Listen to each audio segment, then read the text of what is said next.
Hello সুপ্রিয় শিক্ষার্থীবৃন্দ, আরএমজে online স্কুলের পক্ষ থেকে তোমাদের সকলকে স্বাগতম। আজকে চলে আসলাম তোমাদের সামনে আরো একটি নতুন ভিডিও টিউটোরিয়াল নিয়ে।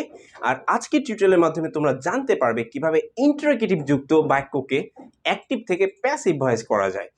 লাস্ট লেকচারে আমি কিন্তু তোমাদেরকে শিখিয়েছিলাম কিভাবে নেগেটিভ যুক্ত সেন্টেন্সকে অ্যাক্টিভ থেকে প্যাসিভ ভয়েস করতে হয়।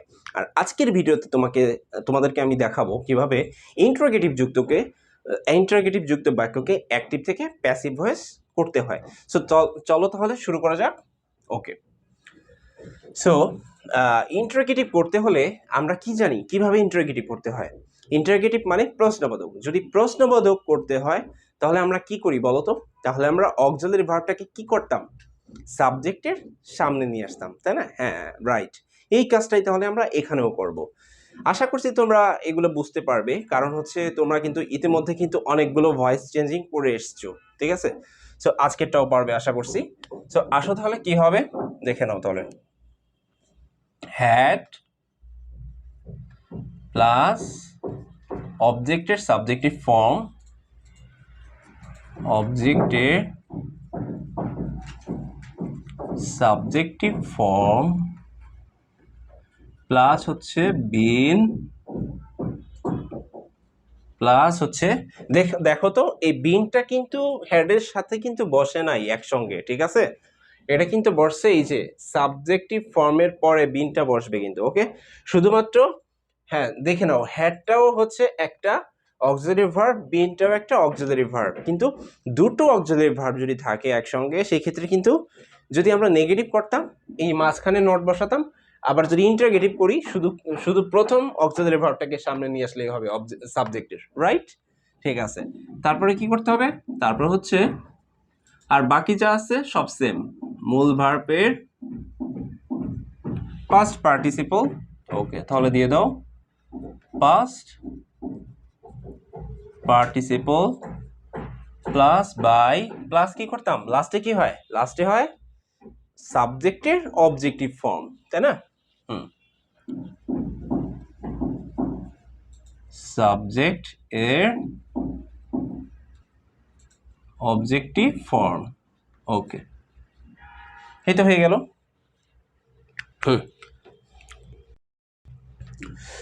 শিক্ষার্থীবৃন্দ, ইতিমধ্যে তোমরা স্ট্রাকচারটা করলে, এবার হচ্ছে আমি তোমাদের শিখাবো।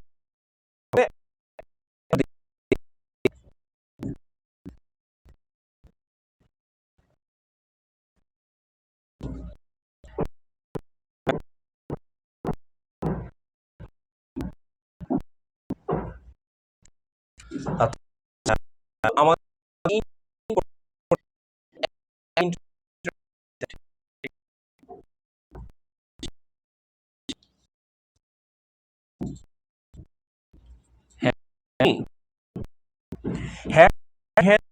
মানে কি সে সাহায্য আছে, সো এটাকে প্যাসিভ করতে দেখে নাও তাহলে। ওকে, তাহলে আচ্ছা আমরা একটু ডিটেক্ট করে নিই সাবজেক্ট কোন সাবজেক্ট, তাই না?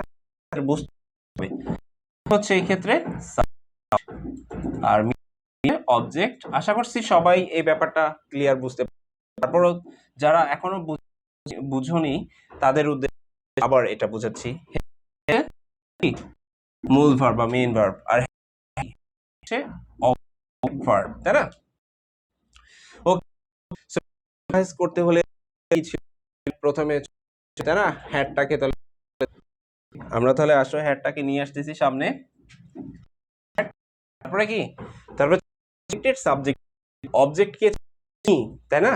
সো এর সাবজেক্টিভ ফর্ম কি হবে? আই। কি বিন, বিন দিয়ে দাও।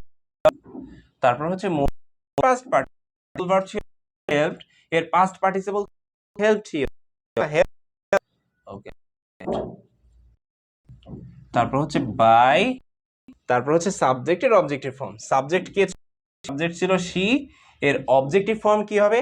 অবজেক্টিভ ফর্ম আর এই তো দিয়ে দিলাম had I been helped by, অর্থাৎ তাহার দ্বারা কি আমাকে, ওকে। সো তোমরা এক্সাম্পল 1টা বুঝে ফেলেছো, এবার আমি এক্সাম্পল 2 দেখাচ্ছি তোমাদেরকে। সো আরো একটা এক্সাম্পল দেখো তাহলে সবাই।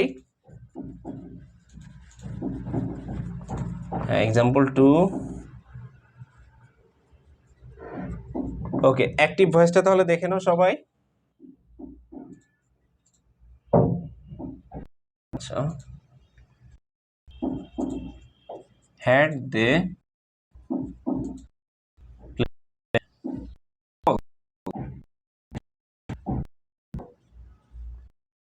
দে ফুটবল, মানে হচ্ছে তারা কি ফুটবল ছিল। সো এটা কি করি তাহলে কি হয় বলো, প্যাসিভ। ওকে, প্যাসিভটা হবে আগে অনুযায়ী, আগে ছিলে প্যাসিভটাও সেম হবে। প্রথমে হ্যাড, একটা কি ছিল অক্সিলারি ভার্ব, আর কি যেটা সাবজেক্ট, এটা হচ্ছে মূল ভার্ব বা main verb, verb of. So আসলে হচ্ছে হ্যাড, এটা তারপরে কি, তারপরে হচ্ছে অবজেক্টের সাবজেক্টিভ ফর্ম। ওকে, অবজেক্ট কে ছিল ফুটবল, তাই না? সো সাবজেক্টিভ ফর্ম কি হবে, ফুটবলের সাবজেক্টিভ হবে যেহেতু একটা নাউন। ওকে, নেক্সট হচ্ছে ইন দিয়ে দিব। তারপর হচ্ছে মূল ভার্বের পাস্ট পার্টিসিপল, মূল ভার্ব ছিল প্লেইড, তার মানে পাস্ট পার্টিসিপল প্লেইডই হবে, সেম হবে। তারপরে বাই, তারপর হচ্ছে সাবজেক্টের অবজেক্টিভ ফর্ম, তাই না? তো সাবজেক্ট কে ছিল, সাবজেক্ট ছিল দে, দের অবজেক্টিভ ফর্ম কি, দের অবজেক্টিভ ফর্ম হচ্ছে দেম, তাই না? হ্যাঁ, তাহলে আসো দেম দিয়ে দাও, কিন্তু হয়ে গেল। হ্যাড ফুটবল বিন দেম, অর্থাৎ ফুটবল কি তাহাদের দ্বারা হইয়াছিল। প্রিয় শিক্ষার্থী বৃন্দ, তোমরা এক্সাম্পল 2টাও বুঝে, আমি আরো একটা এক্সাম্পল সো দেখে নাও তোমরা তাহলে। ওকে,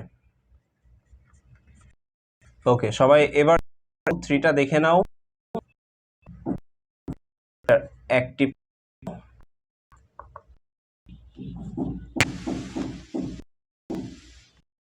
হ্যাড,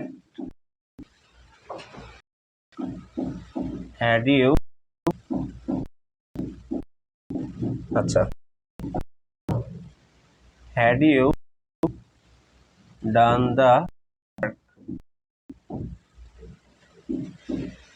হ্যাড ইউ, অর্থাৎ তুমি কি কাজটি সম্পূর্ণ করিয়াছিলে, প্যাসিভ হবে। তাহলে আমরা এটা প্যাসিভটা করার আগে একটু আইডিয়া দিই কোনটা কি।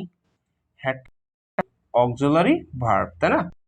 ইউটা হচ্ছে সাব, ডানটা হচ্ছে মেইন ভার্ব, আর এটা হচ্ছে কি, তাই না? ওকে, সো এটাই ছিল, অ্যাড দিয়ে দাও, হচ্ছে কি সাবজেক্টিভ ছিল, এটা সাবজেক্ট ওয়ার্ক কি ওয়ার্ক, তারপরে কি ছিল মূল ভার্বের পাস্ট পার্টিসিপল, মূল ভার্ব ডান দিয়ে দাও, ডান হচ্ছে বাই, লাস্টে হচ্ছে সাবজেক্টিভ ফর্ম, সাবজেক্ট কে ছিল, subject you form you. Okay, had the work done by you, অর্থাৎ কাজটা কি করা। শিক্ষার্থী বৃন্দ, আশা করছি তোমরা এর ভিডিও টিউটোরিয়াল ভাবে বুঝতে পারছো। নেক্সট ভিডিওতে আমি উপস্থাপন করব নেগেটিভ বাক্যকে একসঙ্গে অ্যাক্টিভ থেকে প্যাসিভ ভয়েস করতে হয়। আজকে এই পর্যন্তই, সবাইকে আসসালাম।